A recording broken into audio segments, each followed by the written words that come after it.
اللہ کے سوا کسی کی عبادت نہ کرو, والدین کے ساتھ اچھا سلوک کرو. اور کیسا سلوک؟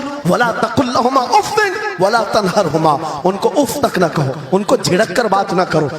نوجوانوں یاد رکھو, جس دن تم نے اپنی ماں یا اپنی باپ کو الٹا جواب دینا شروع کیا, اس دن سے تم پر رزق کے دروازے بند ہو جاتے ہیں, برکت کے دروازے بند ہو جاتے ہیں. اور یہ تو بڑی بات ہے, حضرت مولانا روم فرماتے ہیں ماں یا باپ بچے کو بات کرنے میں جس دن ڈرنے لگ جائے, پتہ نہیں میرا بیٹا کیا سمجھے گا بولوں, جس دن وہ تم سے بات کرنے میں ڈرنے لگ جائے, سمجھ لو دنیا کا سب سے برا دن تمہارا شروع ہو چکا ہے. اللہ اکبر, شروع ہو چکا ہے.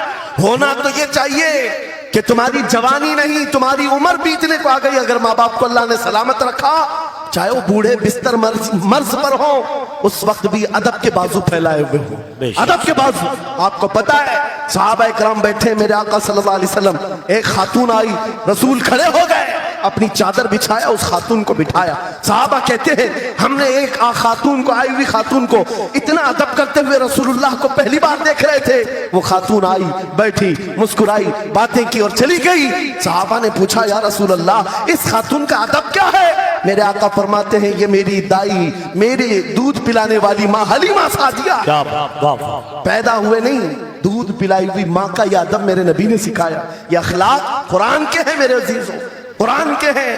یاد رکھو نوجوانوں, ان بوڑھے ماں باپ کو آج جتنے لوگوں نے ترسایا ہے اور انہیں گھٹ گھٹ کر جینے پر مجبور کیا ہے, وہ آج کی رات توبہ کر کے جائیں, توبہ کر کے جائیں, مصافحہ کریں, ان کے ہاتھ چومیں. یہ تم سے کیا تمنا رکھتے ہیں؟ بس اتنی کہ تم اپنے پیروں پہ کھڑے ہو جاؤ, ڈھنگ کا کمانا سیکھ جاؤ. نوجوان کو ان کا ڈانٹنا برا لگنے لگتا ہے, ماں بار بار چلاتی ہے, باپ بار بار ڈانٹتا ہے, گھر چھوڑ کر بھاگ گیا, پھر اس کے بعد یاد رکھو اللہ تعالیٰ ایسے جوتوں پر تمہیں ڈال دیتا ہے جو تمہاری حیثیت کے بھی نہیں ہوتے, کمتر لوگ تمہیں ہانکتے رہتے ہیں. اس سے بہتر ہے ہمیں پیدا کی ہوئی ماں, ہمیں دودھ پلائی ہوئی ماں اگر ڈانٹتی ہے, کوستی ہے, مارتی ہے, یہ نعمت ہے. ایک نوجوان کے بارے میں اکثر کہا کرتا, ہمارے ساؤتھ کا تھا, بڑا بگڑا ہوا, ماں میرے پاس آئی تھی, کہہ رہی تھی اس کو سمجھا لے میں بیوہ ہوں, میں بیوہ ہوں, اس کا باپ بچپن میں مر گیا, یہ بچہ 2 سال کا تھا, میرا شوہر مر گیا, میں گھروں کی پتیلیاں مانج کر کے اس بچے کو بڑا کی ہوں, لیکن آج یہ اوباش بن گیا ہے. بدماشوں کی دوستی. میں نے اس نوجوان کو بلایا تھا, اپنے قریب کیا, سمجھایا, اللہ نے اس کو سمجھ دے دی. وہ لڑکا تھوڑا بہت سیدھے راستے پر آیا اور بنگلور گیا تھا کمانے کے لیے. میں نے کہا نوکری کر, تیری ماں کچھ نہیں چاہتی, وہ زندگی تو گزار چکی, اپنے ہاتھوں سے کمائی ہے, بس یہ چاہتی ہے کہ تیری کمائی کا ایک لقمہ کھا لے. اے نوجوان, کیا اپنی ماں کو اتنا بھی سکھ نہیں دینا چاہتا؟ گیا تھا کمانے کے لیے. میرے عزیزوں آج بھی وہ موجود ہے, آج بھی ہے.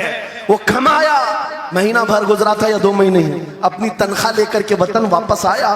اپنے گھر کے پاس جس دن وہ پہنچا تھا, گھر کے باہر بہت بھیڑ جمی تھی. لوگوں سے پوچھا اس نے تو پتا چلا اس کی ماں آج ہی صبح انتقال کی. اللہ اکبر. وہ پیسوں کی گڈی لا کر کے جو کمایا تھا 1 مہینے 2 مہینے کی تنخواہ ماں کے قدموں میں رکھ دیا. بہت رویا. یہ بات میں تقریروں میں اس لیے کہتا ہوں, اس نے کئی بار کہا مفتی صاحب نوجوانوں کو صرف اتنی بات کہیں, میں اس عذاب میں روز مرتا ہوں, میری ماں زندگی بھر لوگوں کے جھوٹے مانچ کر کے مجھے کھلاتی رہی اور میں ایک لقمہ میری ماں کو کھلا نہ سکا. جس دن میں لایا تھا پیسے یہ تو دنیا سے چل پڑی. مجھے آج روز اس بات کا غم ستاتا ہے. آپ نوجوانوں سے خطاب کرتے ہیں, کم سے کم ان سے کہہ دیں کہ تمہارے ماں باپ زندہ ہیں, ہوش میں آ جاؤ, اپنے ہاتھوں سے ان کو کھلا تو سکو, ان کے ہاتھ پکڑ کر چلا تو سکو.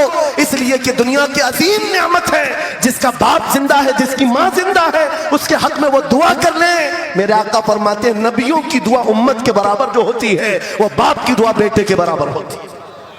آج میں گفتگو سمیٹتا ہوں, ختم کر دیتا ہوں, اس لیے کہ اخلاق اسلام بہت وسیع موضوع ہے, بہت وسیع موضوع ہے, لیکن آپ کے لیے صرف اتنی بات کافی ہے کہ قرآن کو چھوڑ کر کے اگر دوسری جگہ سیکھنے جاؤ گے تو مارے پھرو گے. آج واپس آ جاؤ اسی قرآن پر جس کو میرے آقا نے ہمارے عروج کا ذریعہ بنایا ہے.